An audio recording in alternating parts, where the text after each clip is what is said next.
The mall, a staple in the American pastime since the mid-20th century. Though some still thrive today in all their retail glory, others have fallen to the rise of our technology. So grab a hot pretzel and find a hard bench on which to relax, underneath a beautiful enclosed facade. And join me as we discuss the history of malls.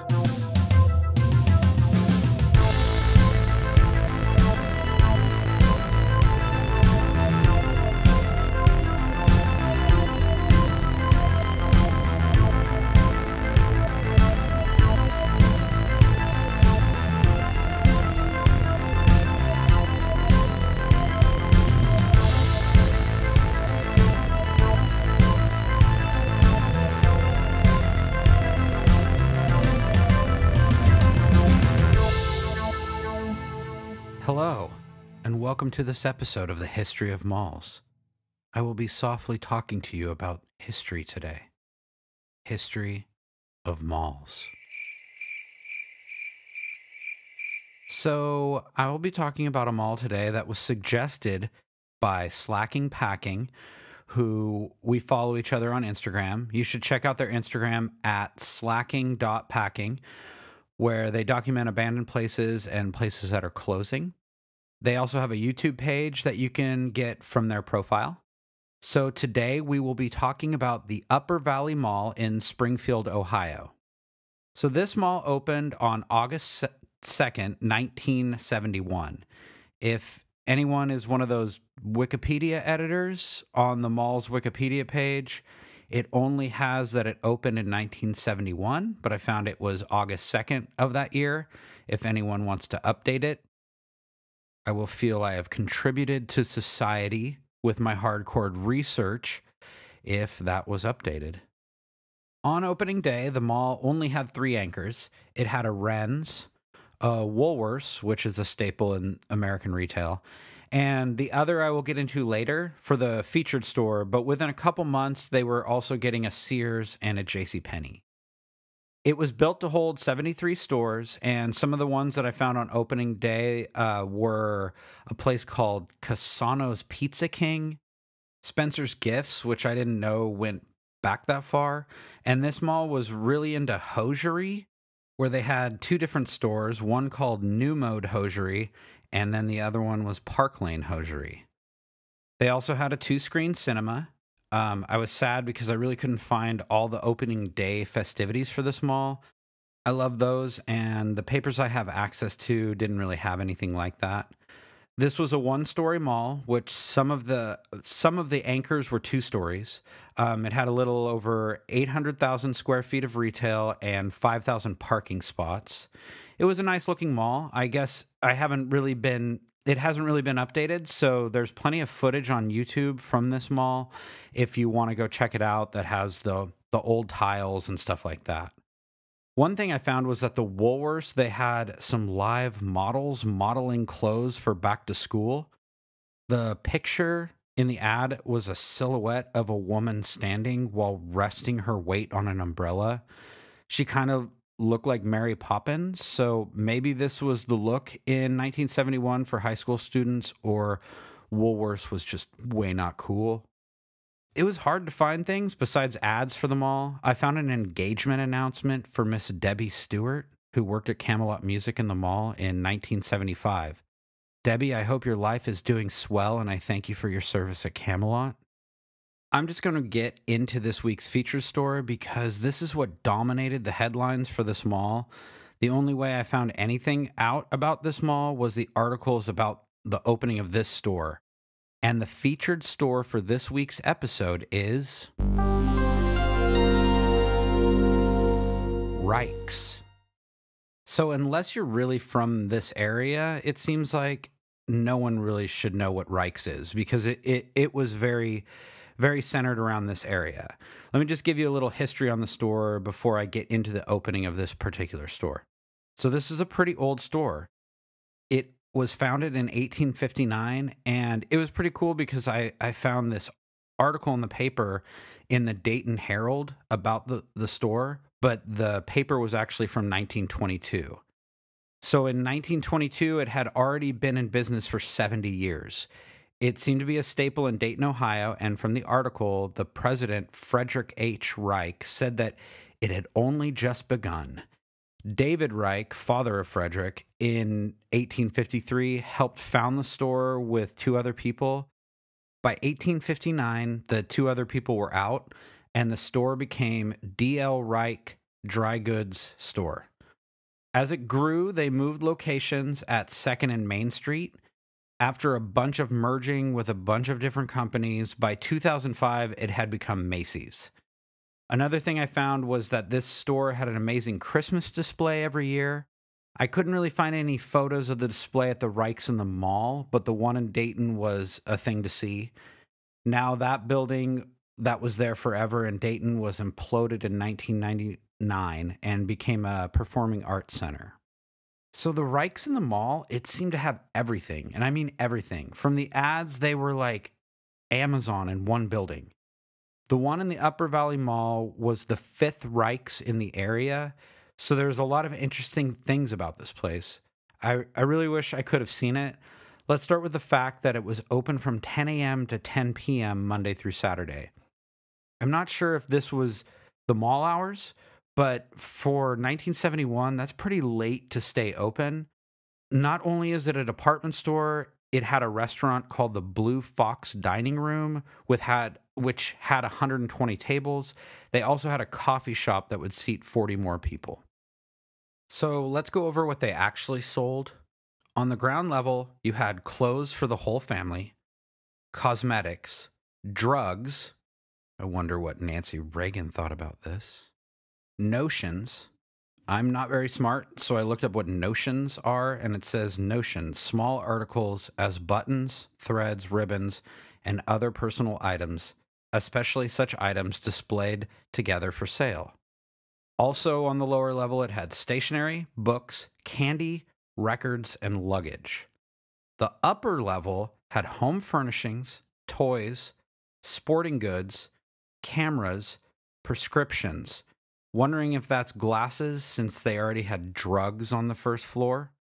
A ski shop, dining areas, floor coverings, draperies, decorative accessories, radios, televisions, and appliances.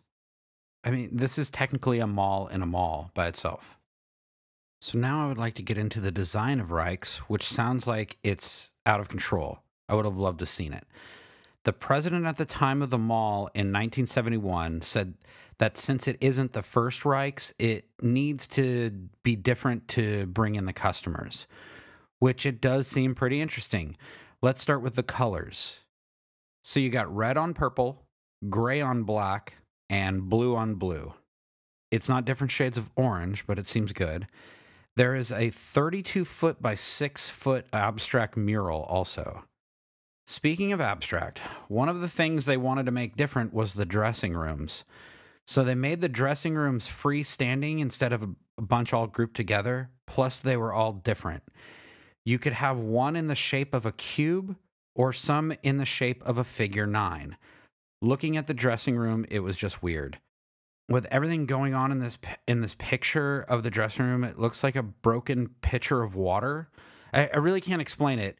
I'll make sure I post a picture of it. It just seemed like such a weird store, and I don't really know why it isn't around anymore.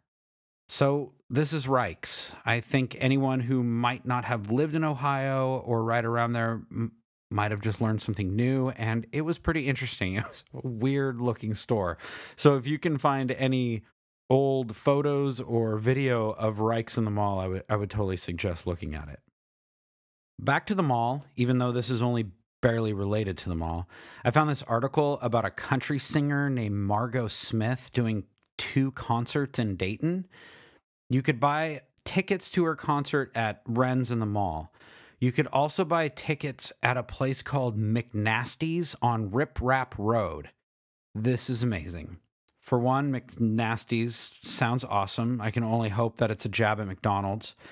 Also, Rip Rap Road. Both those things are just pretty awesome. So in this article, she was going on tour for her new album, Diamond and Chills. This album is not streaming, it is out of print. And from the 3 songs that I did find, 2 of them are covers. The original song I did find just sounded like a boring Billy Joel song with a lady country singer. On YouTube, the one original song I found called He Gives Me Diamonds, You Give Me Chills had a little description from a person who uploaded it. It said, quote, "From her last secular LP, Diamonds and Chills, comes this lovely and kind of sexy tune, which only made it to number 52 on the country charts in 1980s. The LP is worth checking out because on the front and back cover, Margot is in a sexy mood. Nevertheless, the record bombed." I was going to add it to the playlist, but after thinking about it for a while, I decided I didn't want it because it was really bad. My own opinion. Twice in the article about Margot Smith, it speaks about how she has dyed her hair blonde and went from a size 10 to size 5. So obviously the album is horrible if this is all they talk about. In 1990, there was an ad talking about how the area doesn't have a lot to do for teenagers, and they listed all the malls in the area of stuff to do. This was a full-page ad for, I guess, nightlife in the city, but they had a section called Nightclubs, and I guess there was a nightclub called the Odyssey in West Carlton that was for 14 to 21-year-olds. I never had anything like this around my area. Also, 14 to 21 is quite an age range, and it seems like it might have got a little creepy up in that place. There was also one called The Zoo in Miamisburg that had a mini skirt contest, but then it says, quote, "At the zoo, guys have to be 16. This is weird.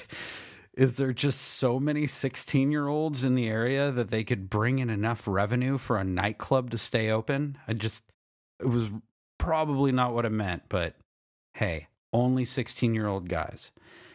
In 1992, the Woolworths closed down in the mall. In June of 2005, 4 women stole $3,000 from Macy's, aka Reichs. When fleeing the scene, they hit and killed a 49-year-old man in the parking lot. One of the women got 18 years in prison for it. In 2015, the Macy's closed down. From their Facebook page on January of this year, you did get a Tupperware kiosk to open up, which is a sign of hope. I mean, who doesn't want to go to the mall and buy some Tupperware? The Upper Valley Mall has a Twitter page, but they haven't actively posted anything since 2018. As of January of 2020, there are still around 12 stores open. In this article, it talks about the Victoria's Secret closing, but it still had things like GNC, Foot Locker, and the long-running Spencer's Gifts. The mall closed due to the coronavirus, but I have no other updates on the mall now. I really feel like this mall is trying to stay afloat. I can only hope after the pandemic they make a full recovery and are booming again like it was the 1970s. In the future, when I get enough episodes under my belt, I'll probably do an update episode and tell you about some of these malls I have been talking about. Hopefully there'll be some good updates. I know no one can get out there right now, so if anyone just wants to tell me your mall story, or if you want to get a hold of me on Twitter, Instagram, or Facebook at History of Malls, or you can email me at historyofmalls@gmail.com. So that was the Upper Valley Mall in Ohio. It's kind of short and sweet this week, a lot about Reichs, but it was a pretty interesting store. So that was Upper Valley Mall.